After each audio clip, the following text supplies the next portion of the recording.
Сабырбаевна, Шетпек гимназиясының математика пәні мұғалімімін. Мен дүниеге келген жылы, яғни 1991 жылы Қазақстан Республикасы өзінің егемендігін алды. Сонымен қоса 2 қазан күні Тоқтар Әубәкіров ғарышқа ұшты. Әділбек Жазира Әділбекқызы, Шетпек гимназиясының тәрбиесі жөніндегі орынбасары. Мен дүниеге келген 1992 жылы 2 наурызда Қазақстан Республикасы Біріккен ұлттар ұйымына мүше атанды. Және осы жылы 4 маусымында мемлекеттік рәміздер туралы заңға қол қойылды. Аманқосова Сандуғаш Есенбекқызы, Шетпек гимназиясының қазақ тілі мен әдебиеті пәні мұғалімі. Мен дүниеге келген 1993 жылдың 28 қаңтарында Қазақстан Республикасының тұңғыш ата заңы қабылданды. Осы жылы 15 қарашада төл теңгеміз айналымға енді. Қанатбаев Бекжан Қайратұлы, дене шынықтыру пәні мұғалімі. Мен дүниеге келген 1994 жылдың 16 ақпанында елбасы Нұрсұлтан Әбішұлы Назарбаев ядролық қаруды таратпау туралы шартқа қол қойды. Сөйтіп Қазақстан өз еркімен қуатты қарудан бас тартып, ядролық қаруы жоқ ел ретінде осынау зұлматпен күресудің алғашқы баспалдағын қалады. Мен Асқарұлы Нұрғиса, дене шынықтыру пәні мұғалімі. Мен туған жылы, яғни 1995 жылы 30 тамызда жалпы халықтық референдум аясында Қазақстан Республикасының ата заңы қабылданып, 5 қыркүйек күні өз күшіне енді. Конституция 998 баптан тұрады. Мен Семияров Оралұлы, Шетпек гимназиясының информатика пәні мұғалімімін. Қазақстан Республикасы тәуелсіздігінің 30 жылдығына орай жылнамалар тарихына шолу жасасақ, мен туылған жылы, яғни 1996 жылы 30 қыркүйек күні Қазақстан ядролық сынақтарға жаппай тыйым салу шартына қосылды. Мен Райымбек Есболатов, Шетпек гимназиясы тарих пәні мұғалімімін. Қазақстан Республикасы тәуелсіздігінің 30 жылдық мерейтойымен құттықтай отыра, жылнамалар тарихына шолуды одан әрмен қарай жалғастырсақ, 1996 жылы Қазақстан Республикасының араласуымен Шанхай ынтымақтастық ұйымы құрылды. Алғашында бұл ұйымға көпшілік тарапынан күмәндар болғанымен, кейіннен Шанхай ынтымақтастық ұйымы өзінің шынайылығын, өзінің қажеттілігін танытты. Қазіргі уақытта Шанхай ынтымақтастық ұйымы әлемде айтарлықтай беделге ие ұйымдардың бірі. Мен Жанғали Ақсынай, қазақ тілі мен әдебиеті пәні мұғалімі. 1996 жыл тәуелсіздіктің 5 жылы. Алғашқы 5 жылдықта тәуелсіз елдерге атқарылатын жұмыстардың барлығы толықтай жүзеге асырылды. Әлем мемлекеттері Қазақстанды таныды. Халықаралық ықпалдастық артып, дипломатиялық қатынастар орнықты. Тәуелсіздіктің алғашқы 5 жылдығы салтанатты түрде атап өтілді. 16 желтоқсанда Алматыдағы Республика алаңында тәуелсіздік монументі ашылды. Мен Мамаев Рамазан Қуанышбекұлы, Шетпек гимназиясының ұстаздарын және де оқушыларын тәуелсіздігіміздің 30 жылдық мерекесімен құттықтаймын. Мен дүниеге келген 1997 жылы 30 қазанда елбасы Нұрсұлтан Назарбаев Қазақстанның жаңа астанасы Ақмола болған ресми түрде жариялады. Осы жылдың 8 қарашасында Қазақстан Республикасының мемлекеттік рәміздерін Алматыдан Ақмолаға шығарып салу рәсімі өтті. Мен Мұстафин Алтайбек Алтынбекұлы, Шетпек гимназиясының география пәні мұғалімі. Мен дүниеге келген жылы, яғни 1998 жылы елордамыздың атауы Ақмоладан Астанаға ауысты. Және де осы жылы Қазақстанда зейнетақы реформасы жүзеге асырылды. Реформаға сәйкес әйел адамдар үшін зейнетке шығу жасы 58 жасқа, ер адамдар үшін 60 жасқа дейін ұзартылды.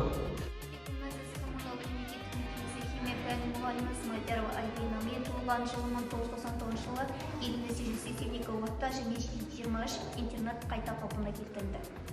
Мен Балтабаева Жаннұр Күренғалиқызы, қазіргі таңда Шетпек гимназиясында ағылшын тілі пәнінен сабақ беремін. Мен дүниеге келген 2000 жылы 29 маусымда Семей ядролық полигоны толықтай жабылды. Мен Ғалым Назерке Қасымқызы, Шетпек гимназиясының 2019 жылғы түлегімін. Қазіргі таңда Марат Оспанов атындағы Батыс Қазақстан медицина университетінің жалпы медицина факультетінің 3-ші курс студентімін. Мен 2002 жылы дүниеге келдім. Сол жылдары Қазақстанымызда сан бағдарлы сыртқы саясатымыздың жетістіктері көп болды. Және де көршілес елдермен, оның ішінде алпауыт мемлекеттермен тең дәрежеде сөйлесіп, ықпалдастық пен ынтымақтастықтың деңгейін жоғары деңгейде саналды. Маханова Диназ, мен 2020 жылғы Шетпек гимназиясының түлегі. Қазіргі таңда Шахмарда Есенов атындағы жоғары оқу орнында 2-ші курс студенті боламын. 2003 жылы Нұрсұлтан Әбішұлы Назарбаевтың жолдауына байланысты 2003-2005 жылдары ауылды көркейту жылдары деп жариялаған болатын. Сондай-ақ 2003 жылы демографиялық және осы елдің әлеуметтік жағдайын көркейту мақсатында балаға тууына байланысты аналарға Қазақстанда бір реттік жәрдемақы беріле бастады. Алдағы тәуелсіздік мерекесі құтты болсын. Мәліков Вали Айбергұлы, Жетпе гимназиясының 2021 жылғы түлегі. Барша ұстаздар мен оқушыларды тәуелсіздіктің 30 жылдық мерейтойымен шын жүректен құттықтаймын. Мен дүние есігін ашқан жылы 2004 жыл елімізде мәдени мұра мемлекеттік бағдарламасы жүзеге асырылды. Мәдени мұра мемлекеттік бағдарламасы қазіргі Қазақстанның әлемдік өркендеуінің дәлел іспеттес. Тәуелсіз елдің құзырында барлық мерекелер мен тарихи оқиғалар айшықталуы тиіс.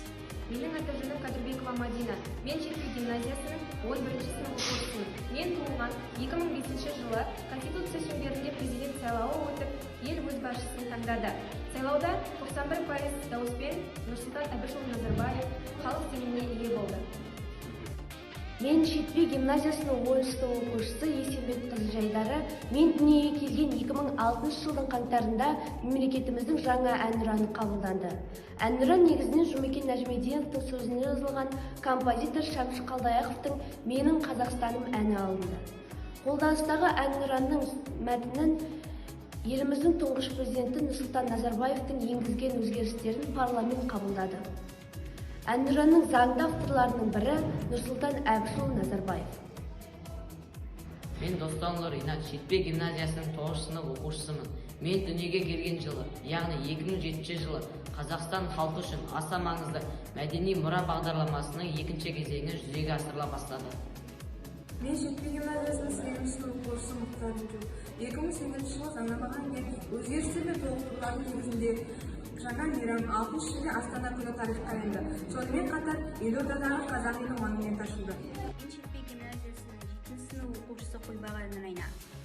Мен дүниеге келгенде Қазақстанда жалпы ұлттық халық санағы өтті. Ел болып тәуелсіздік алғаннан бері екінші рет өткізіліп отырған жалпы ұлттық халық санағы Қазақстан тұрғындарының 16.400.800 адам болғандығын көрсетті. Мен Жетпе гимназиясының 6 сынып оқушысы Амандық Мұхаммед Бекзатұлы. 2010 жылы, яғни мен дүниеге келген жылы Қазақстан Еуропаның қауіпсіздік және ынтымақтастық ұйымына төрелік ете бастады. Және осы жылдың желтоқсан айында Қазақстанда саммит өткізілді. Мен Жетпе гимназиясының 5 сынып оқушысы Айболатова Ақтөбе. Мен туған жылы, яғни 2001 жылы Қазақстанда алғаш рет Азия ойындары өтті. Қазақстанның намысын қорғаған спортшылар 70 медаль иеленді. Олардың 38-сі алтын, 21-і күміс және де 18-і қола. Мен Жетпе гимназиясының 4 сынып оқушысы Асарна Айжұлдыз. Мен 2012 жылы дүниеге келдім. 2012 жылы 22 қарашасында Қазақстан 2017 жылы елге әлемдік көрме өткізу құқығына ие болды. Халықаралық көрме бюросының мүшелерінің қатысуымен Астана 300 дауыс жинады. Мен Жетпе гимназиясының 3 сынып оқушысы Мұстақин Айдар Ақыласұлы. Мен 2013 жылы қаңтардың 9 жұлдызында дүниеге келдім. Мен туған жылы Қазақстан Республикасының тәуелсіздігіне 22 жыл толды. Мен туған жылы елімізде мынандай айтулы оқиғалар болды. Астана опера, мемлекеттік опера және балет театры ашылды. 2013 жылы еліміз Экспо 2017-ні өткізу құқығын алды. 2013 жылы тұңғыш президент жарияланған 2050 стратегиясы қалыптасқан мемлекеттік жаңа саяси бағытта атты жолдау бойынша жұмыстарды қолға алумен ерекшеленеді. Сонымен қатар осы жылы Қазақстан тарихында тұңғыш рет жергілікті билік органдарының басшыларын сайлауы өтті. Мен Жетпе гимназиясының 2 сынып оқушысы Рақымжан Расул Жанайдарұлы. Мен туылған 2014 жылы тәуелсіз Қазақстанымызда орын алған елеулі оқиғалар. 2014 жылы 17 қаңтарда елбасы Нұрсұлтан Назарбаев Қазақстан жолы 2051 мақсат 1 міндет 1 болашақ атты Қазақстан халқына арналған жолдауын жариялады. Астана күні елордада жаңадан салынған ұлттық музей ашылды. Мен Бекназар Шарапат 2015 жылы дүниеге келдім. Қазір Жетпе гимназиясының 1 сынып оқушысымын. 2015 жылдың 27 шілдесінде Қазақстан Республикасы Дүниежүзілік сауда ұйымының мүшесі атанды. Мен Алдоңғар Алтын 2016 жылы дүниеге келдім. Бұл жылы Экспо қалашығында тәуелсіздіктің 25 жылына арналған монумент ашылды. Тәуелсіздік мерекесі құтты болсын.